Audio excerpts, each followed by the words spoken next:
Smith was born in Scotland in 1723. He worked as a professor of philosophy at the University of Glasgow. Smith is considered as one of the key figures of the Scottish Enlightenment, alongside with his friend, philosopher David Hume. Smith's first main work, Theory of Moral Sentiments, was published 1759. In that work, Smith asks how our social life is possible. The answer is that we tend to feel sympathy for our fellow human beings. We imagine what the other person goes through, and we imagine how we would feel in his or her situation.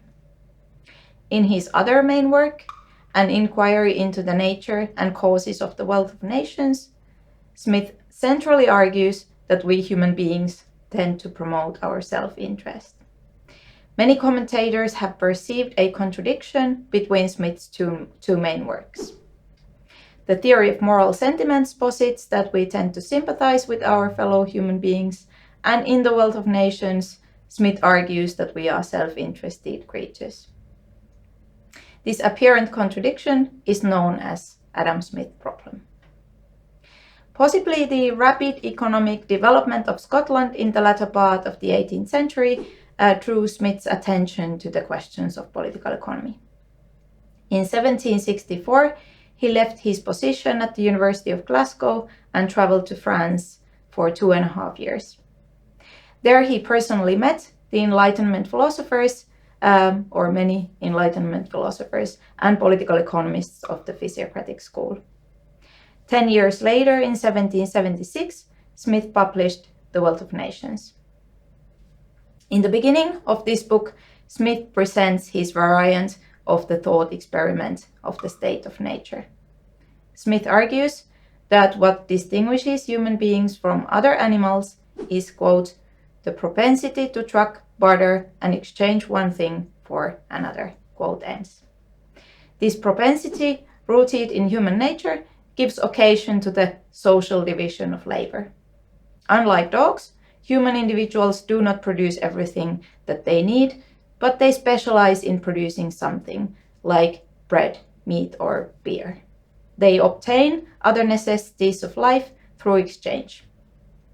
In exchange, that is, in the sphere of the market, their actions are based on their self-interest. Quote, we don't expect our dinner from the benevolence of the butcher, brewer, or baker, but from their regard for their own interest. We appeal not to their humanity, but to their self-love, and talk to them not of our needs, but of their advantages. Quote ends. According to Smith, if competition is allowed to work freely, market mechanism guides the pursuit of individual self-interest in a direction that benefits the whole of society. The unintended consequence of the atomized and self-interested actions of individuals is an economic balancing mechanism at the aggregate level. Indeed, there is no need for most of the non-economic mechanisms of regulation advocated by the mercantilists. These rather harmful policies included all kinds of trade barriers, tariffs, and subsidies. Eric Rahim emphasizes that the division of labor and specialization is, in Smith's Enlightenment philosophy, not grounded on inherent differences between individuals. Rather, the opposite is true. Individuals develop different skills due to the division of labor. Quote, very different genius which appears to distinguish men of different professions is not upon many occasions so much the cause as the effect of the division of labor. The difference between a philosopher and a common street porter seems to arise not so much from nature as from habit, custom, and education. Quote ends. Rahim points out that Smith's view was typical of Enlightenment philosophy. All men are inherently equal. Differences are socially produced. This means that Smith conceptualized labor as an adaptable resource. Depending on the balance of supply and demand, labor, like capital, can be allocated from one sector to another. You see here a picture of a handloom weaver and a woman spinning with a spinning wheel. The technology and skill required for spinning differs from the technology and skill required for weaving. The working population, however, is an adaptable resource. If the income generated by spinning increases, some weavers will switch to spinning, and this leads to an increase in the supply of yarn. This lowers the market price of yarn and reduces the income generated by spinning.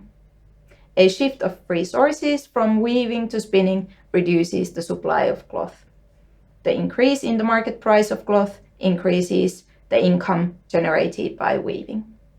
This means that production adapts to changing demand, and that this kind of labor mobility is only possible because we humans are able to learn new skills. As mentioned, also capital in the form of money is a flexible resource. Its owner may reinvest it easily depending on the profit rates in different branches of production. This possibility to transfer resources from one industry to other creates a dynamic process in which wages and profits tend to equalize among different branches of production. If competition is allowed to operate, this movement of labor and capital secures that society's resources are allocated according to demand, even though the state power would not try to regulate the economy. The only mover is the self-interest of individuals, who invest their capital and labor where it is beneficial for them. This is Smith's famous invisible hand. Of course, the invisible hand is a famous metaphor, and you will likely hear all kinds of interpretations of its meaning. Mercantilists saw the gold reserves and the positive balance of trade as a guarantee of a nation's wealth. Smith, on the other hand, saw the population and its ability to work as the source of a nation's wealth. Quote, "The annual labor of every nation is the fund that basically supplies it with all the necessities and conveniences of life it annually consumes." Quote ends. Smith adds that the wealth of a nation is dependent on two things. First, how many workers are employed in productive and how many are employed in unproductive activities. Smith argued that labor employed in manufactures produces wealth because it produces tangible products. Labor employed in services and administration, like servants or soldiers, is unproductive. They do not produce any new wealth, and their income must be paid from the value added by productive laborers. The other factor which affects the wealth of a nation is the productive power of labor. According to Smith, the greatest increase in the productive power of labor results from the division of labor. Here in the picture, you see the 20 pounds note. The note portrays Smith and his famous example of a pin manufacture, where the production of a pin is divided into 18 distinct operations. As Smith explains, one man draws out the wire, another straightens it, a third cuts it, and so on. Quote, "The greatest improvement in the productive powers of labor seem to have been the effects of the division of labor." Quote ends. Smith explains that these days making of a pin is divided into 18 different operations, as I mentioned. Quote, "I have seen a small manufactory where 10 men only were employed, each person making 4,800 pins in a day. But if they all had brought separately, they could certainly not, each of them have made 20, perhaps not one pin in a day." Quote ends. Smith lived in Scotland that had become wealthy due to the manufacture production. It is exactly the division of labor what distinguishes manufactures from the medieval handicraft production. Manufacturers did not yet apply large-scale machinery, which further increased the productive power of labor in the 19th century. Smith links the division of labor to the extent of the market. Increasing specialization and division of labor increase productivity. a growing product must be sold, of course. If there is not enough demand in the local markets, the market must expand. Against mercantilism, Smith argued that the international trade was not a zero-sum game, but could mutually benefit the nations engaged in it, if they specialized in producing what they could produce at the lowest cost. This is Smith's theory of absolute advantage. I would argue that Smith's ideas should be understood in their historical context.